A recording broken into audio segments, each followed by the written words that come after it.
আসসালামু আলাইকুম সম্মানিত ভিউয়ার্স, আশা করি সবাই ভালো আছেন।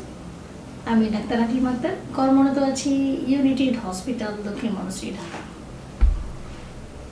আজকে যে বিষয়টি নিয়ে আলোচনা করব সেটি হচ্ছে ডায়রিয়া।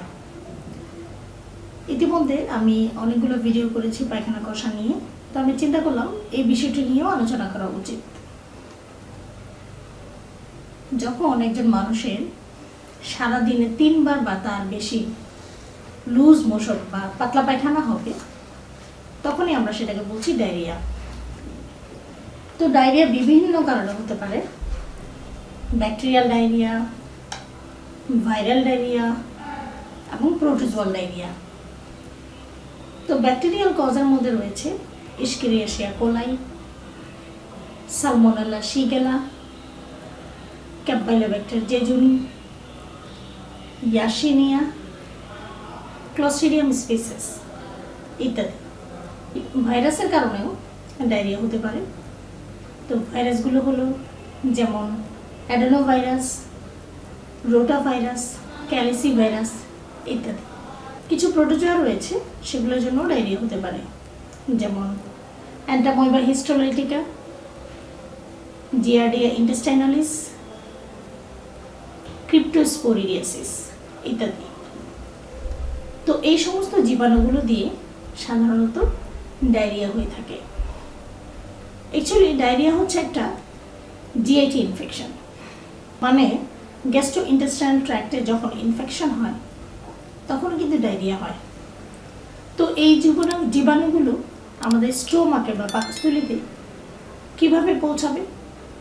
এই জীবাণুগুলো বা অর্গানিজমগুলো যখন আমাদের স্টোমাকে পৌঁছাবে তখনই আমাদের শুরু হবে ডায়রিয়া। তো এই জীবাণুগুলো স্টোমাকে বা পেটে পৌঁছানোর রুট অফ এন্ট্রি হচ্ছে ফিকো ওরাল রুট। মানে যখন কোনো ফিকাল ম্যাটেরিয়াল কোনো খাবারের সাথে বা কোনো পানির সাথে কন্টামিনেটেড হয়ে আমাদের স্টোমাকে যায়, তখনই কিন্তু জিআইটি ইনফেকশন শুরু হয় এবং শুরু হয় ডায়রিয়া। তো ডায়রিয়ার সাথে সাথে কিছু কিছু রোগী আর বিভিন্ন ধরনের উপসর্গ বা লক্ষণ থাকতে পারে।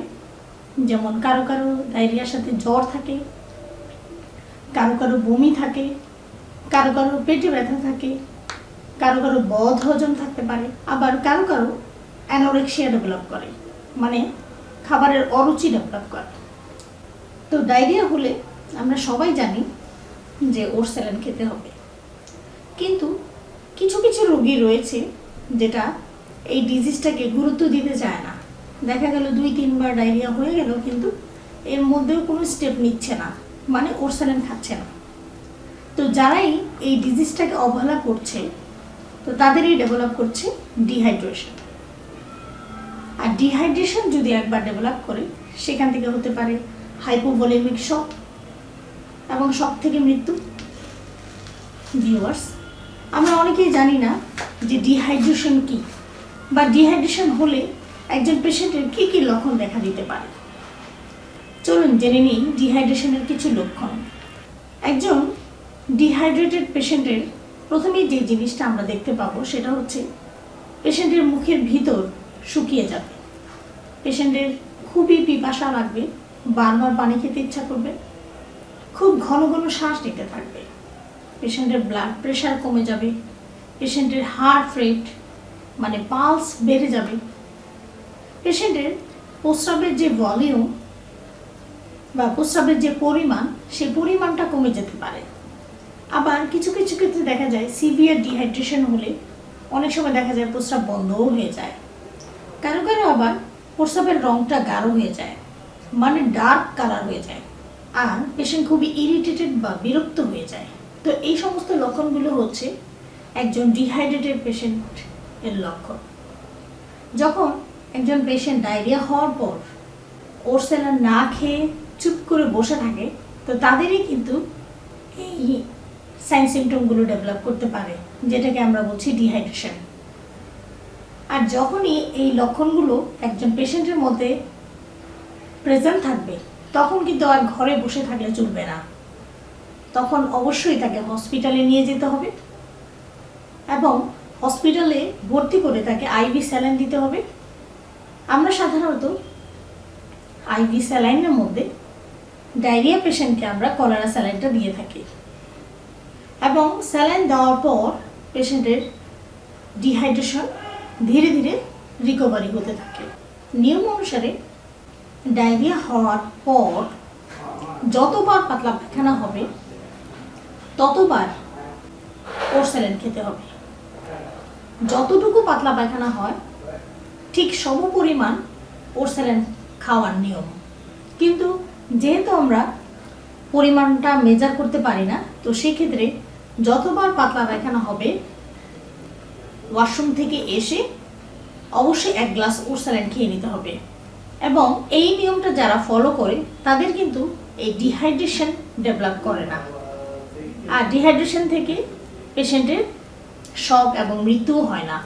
ভিউয়ার্স, ডায়রিয়া যাতে না হয় বা এই সমস্ত খারাপ জীবাণুগুলো দিয়ে যাতে আমাদের জিআইটি বা গ্যাস্ট্রোইন্টেস্টাইনাল ট্র্যাক্ট ইনফেক্টেড না হয়, সেজন্য কিছু করণীয় রয়েছে যেগুলো ফলো করলে আমরা এই ডায়রিয়া নামক এই বাজে ডিজিজটি থেকে আমরা রেহাই পেতে পারি। করণীয়গুলো খুবই সহজ। প্রথমে যেটা বলবো, আমাদের প্রত্যেকেরই পার্সোনাল হাইজিন মেনটেন করতে হবে। ওয়াশরুম থেকে আসার পর অবশ্যই হ্যান্ড ওয়াশ বা সাবান দিয়ে হাত ধুয়ে ফেলতে হবে। সাবানের ক্ষেত্রে আমরা যেন লাক্স সাবান বা অন্য কোনো প্রসাধনী সাবান ইউজ না করি। অবশ্যই ডেটল, সেভলন অথবা লাইফবয় সাবান ইউজ করলে ভালো হয়। আরও ভালো হয় যদি ডেটল, সেভলন অথবা লাইফবয় হ্যান্ড ওয়াশ ইউজ করা হয়, তো সেক্ষেত্রে 99% জীবাণুমুক্ত হয়ে যায় হাত। আরেকটা যেটা করতে হবে সেটা হচ্ছে, আমরা যাই খাই না কেন, যেটাই আমরা খাই না কেন, খাওয়ার আগে আমরা যদি ভালোভাবে হাত ধুয়ে নিয়ে খাই তাহলে সেক্ষেত্রে আমাদের এই বাজে ডিজিজটা সাফার করতে হবে না। তো এইগুলো হচ্ছে পার্সোনাল হাইজিন। আর যেটা করতে হবে সেটা হচ্ছে ফ্লুইড জাতীয় যে খাবারগুলো, মানে লিকুইড যে খাবারগুলো, সেগুলো আমরা বাইরে না খেয়ে অবশ্যই বাসায় খাওয়ার চেষ্টা করতে হবে। মানে আমরা বাইরে যদি যাইও সেক্ষেত্রে আমরা বাহিরের যে ফ্লুইড জাতীয় যে তরল জাতীয় যে খাবারগুলো সেগুলো অ্যাভয়েড করাই ভালো। বিশুদ্ধ পানি খাওয়ার চেষ্টা করতে হবে বাইরে গেলে। কোনোভাবেই পানি জাতীয় কোনো খাবারের ব্যাপারে কোনোভাবেই অবহেলা করা যাবে না। সেখান থেকে কোনোভাবেই পানি খাওয়া যাবে না বা পানি জাতীয় কোনো খাবার খাওয়া যাবে না, কারণ এই পানি জাতীয় খাবারগুলোর মধ্যেই কিন্তু ওই সমস্ত জীবাণুগুলো বেশি থাকে, যে জীবাণুগুলো দিয়ে হতে পারে এই ডায়রিয়া। শুধু ডায়রিয়া কেন, এই পানি জাতীয় খাবারগুলো থেকে ডায়রিয়া ছাড়া আরও বিভিন্ন ধরনের জটিল জটিল কিছু রোগ হতে পারে। সো ভিউয়ার্স, আমরা যারা বাইরে যাই প্রতিদিন, আমরা চেষ্টা করব আমাদের ব্যাগে কিছু খাবার এবং বিশুদ্ধ পানি নিয়ে যাওয়ার। আমরা চেষ্টা করব বাইরে গিয়ে আমাদের যাতে বাইরে থেকে কোনো খাবার বা কোনো পানি জাতীয় কোনো ড্রিঙ্ক কিনে খেতে না হয়। যদি আমরা সবাই প্র্যাকটিস করি বা এভাবে চলি তাহলে হয়তো আমরা অনেকগুলো খারাপ জীবাণু থেকে রক্ষা পেয়ে যাব। ধন্যবাদ সবাইকে।